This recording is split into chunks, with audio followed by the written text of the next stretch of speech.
Human Agency in the Age of Algorithms by Abeba Birhane. The AI Project. Artificial intelligence, AI, and machine learning, ML, have become pervasive terms, found in ever-expanding contexts and applications. These include tasks such as simulating board games, generating texts, and predicting human behavior. Machine learning algorithms are mathematical computations that carry out specific calculations when given well-defined problems with a set of loss functions, i.e., parameters for estimating downsides or costs. Building mathematical models of behavior, action, and preference using algorithms first requires framing these human phenomena as well-defined problems with a set of optimization functions, that is, criteria for enabling selection of the best outcome from a range of alternatives.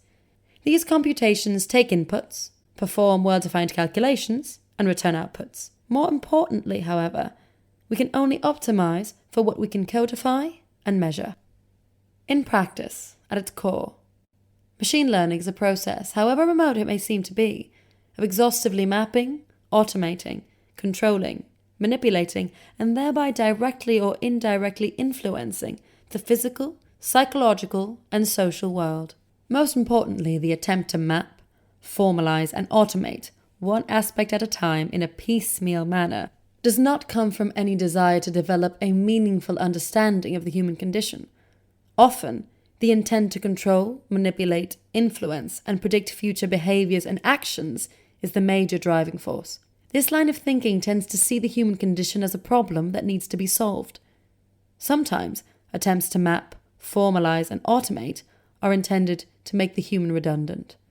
The reductive, simplistic yet relatively neat mathematical model is offered as a streamlined and cost-effective solution for dealing with messy, complex human behavior. Computer vision, for example, utilizes visual inputs such as image and other video data in order to measure, map, formalize, and effectively structure and influence human cognition, behavior and interactions, the physical environment, and eventually the social fabric. Every aspect of daily life is tracked, monitored, recorded, modeled, and surveilled, from our geographic position to our facial expressions, from our body movement to our breathing, scratching, gait speed, and sleep patterns, via the traces we leave, such as radio signals, location, or video data. Such mapping, formalizing, monitoring, and surveilling of human behavior and the physical and social environment is done under the guise of convenience.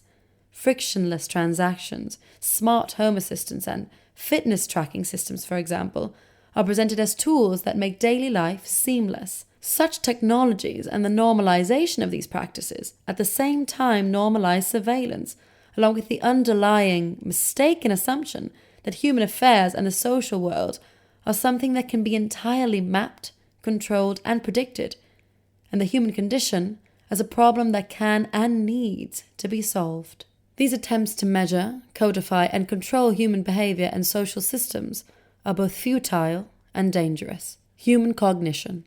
Treating human cognition in mechanistic terms as static and self-contained tends to mistakenly equate persons with brains. Focus on the brain as a seat of cognition has led to overemphasis on abstract symbol manipulation and on mental capabilities. Although the brain is important, humans are more than brains. Furthermore, the brain itself is a complex, dynamic, and interactive organism that is not yet fully understood. We know that humans are not brains that exist in a vat, nor do we exist in a social, political, and historical vacuum. People are embodied beings that necessarily emerge in a web of relations. Human bodies are marked, according to cognitive scientists Ezekiel Di Paolo and colleagues, by open-ended, innumerable relational possibilities, potentialities, and virtualities. As living bodies, which themselves change over time, we are compelled to eat, breathe, sometimes fall ill, fall in love, and so on. We necessarily have points of views, moral values, commitments, and lived experiences.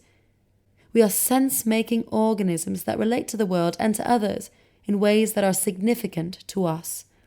Excitement, pain, pleasure, joy, embarrassment, and outrage are some of the feelings that we are compelled to feel by virtue of our embodied and relational existence.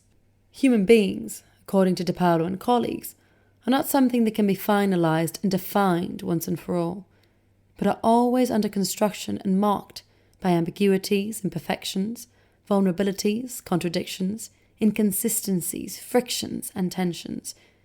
Human nature, if we can say anything about it at all, is the continual struggle for sense-making and resolving tensions. In short, due to these ambiguities, idiosyncrasies, peculiarities, inconsistencies, and dynamic interactions, human beings are indeterminable, unpredictable, and non-compressible, meaning that they cannot be neatly captured in data or algorithms. Furthermore, social norms and asymmetrical power structures permeate and shape our cognition and the world around us. This means that factors such as our class, gender, ethnicity, sexuality, disability, place of birth, the language we speak, including our accents, skin color, and other similar subtle factors either present opportunities or create obstacles in how a person's capabilities are perceived. The fact that humans and the social world at large are not something that can be neatly mapped, formalized, automated, or predicted does not stop big tech and startups alike from putting forward tools and models that reductively or misleadingly claim to sort, classify, and predict aspects of human behavior, characteristics, and actions. Humans are not machines, and machines are not humans. Simplistic views of human cognition are not new. Historically, the brain has been compared with some of the most advanced inventions or ideas of the time.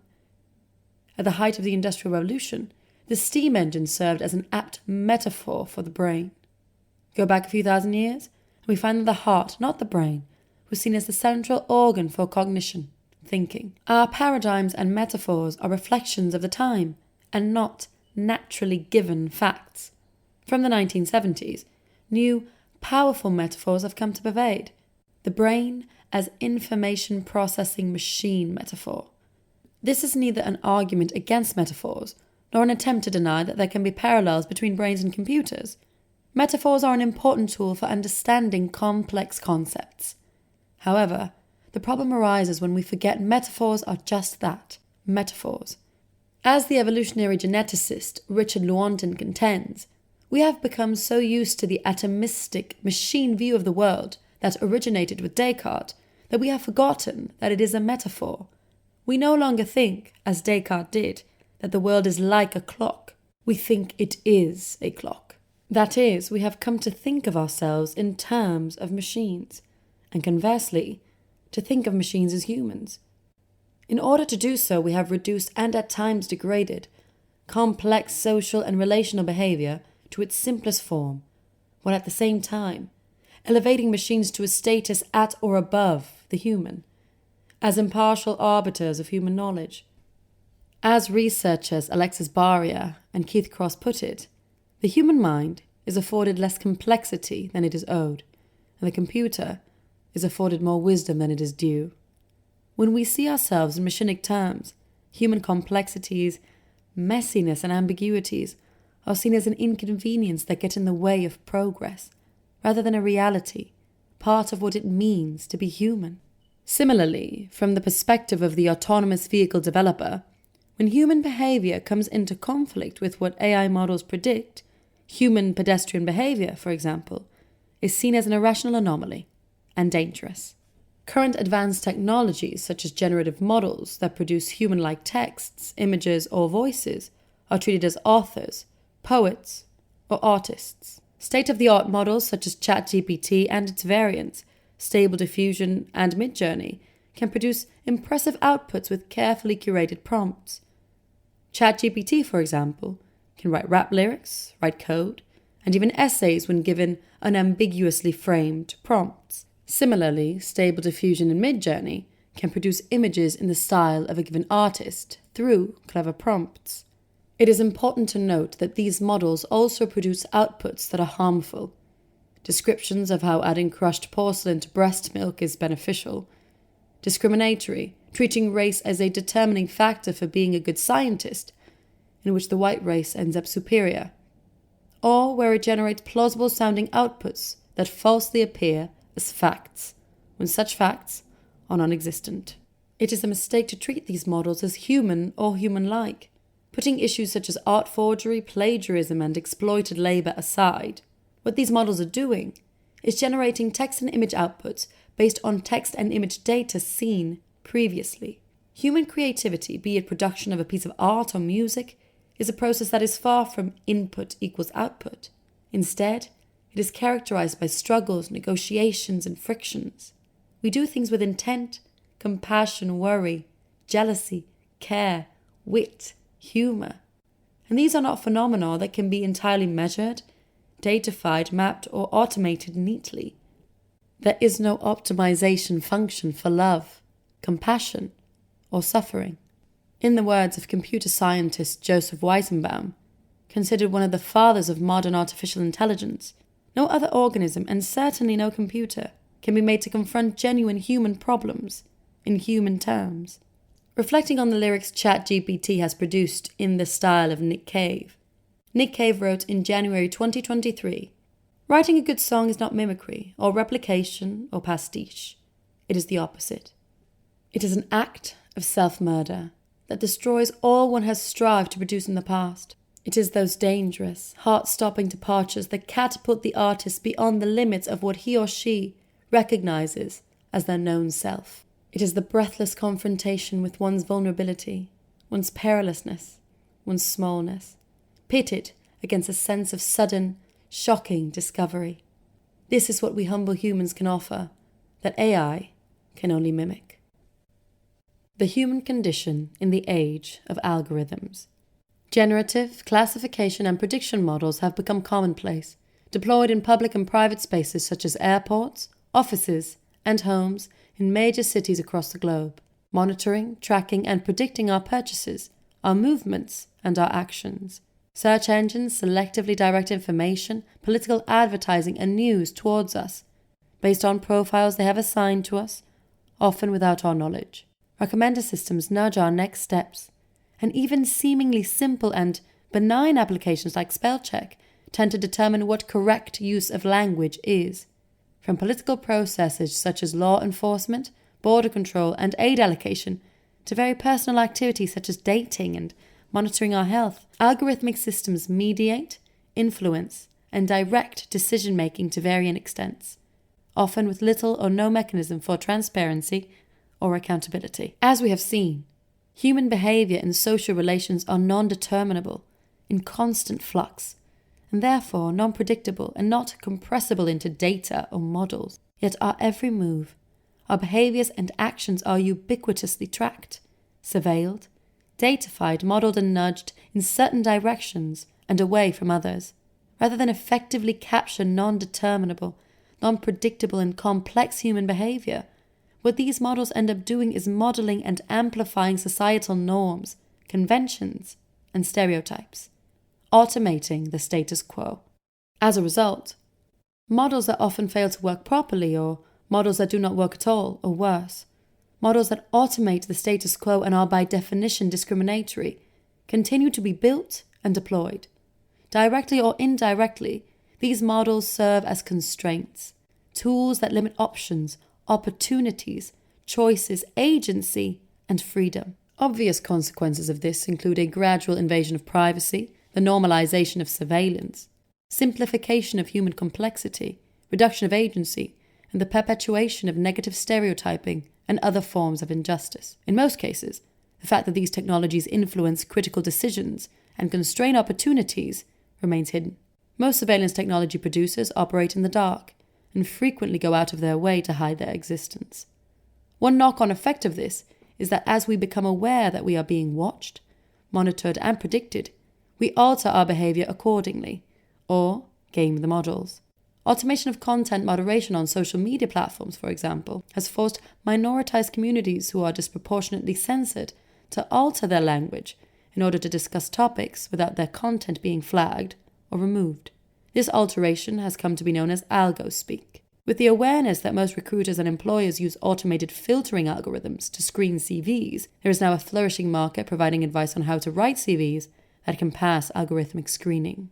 For the most part, market monopoly, wealth accumulation, and power to dominate are the central drives behind mass data collection and model building for big tech corporations, powerful institutions, and startups alike.